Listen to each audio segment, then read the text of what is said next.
Ever wonder why people ask for advice but sometimes don't want it?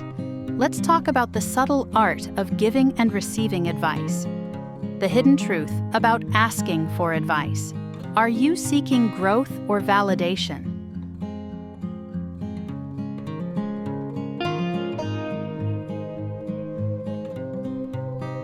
When someone asks for advice, it usually falls into two categories. Sometimes it's genuine. They recognize that the person they ask has expertise or wisdom. But often, people aren't looking for advice. They're looking for validation.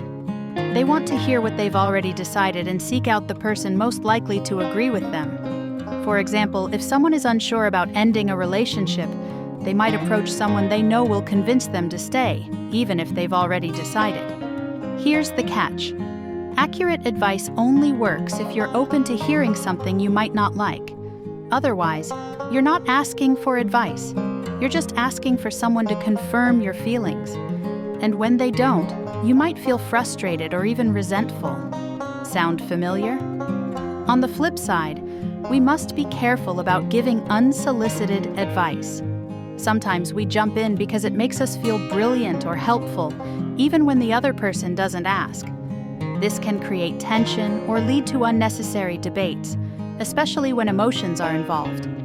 Ultimately, good advice requires a deep sense of self-awareness and humility on both sides. The person asking must be willing to hear uncomfortable truths, and the person giving advice must recognize when to step back. When we're self-critical and open to reflection, we can avoid falling into the trap of seeking validation instead of growth. Not every decision needs to be debated, and not every opinion needs to be heard. Sometimes the best thing we can do is let go of control, trust the process, and resist the temptation to steer the conversation toward what feels most uncomplicated or comfortable. Remember, actual growth comes from facing the hard stuff, not avoiding it. It's a challenge worth taking on.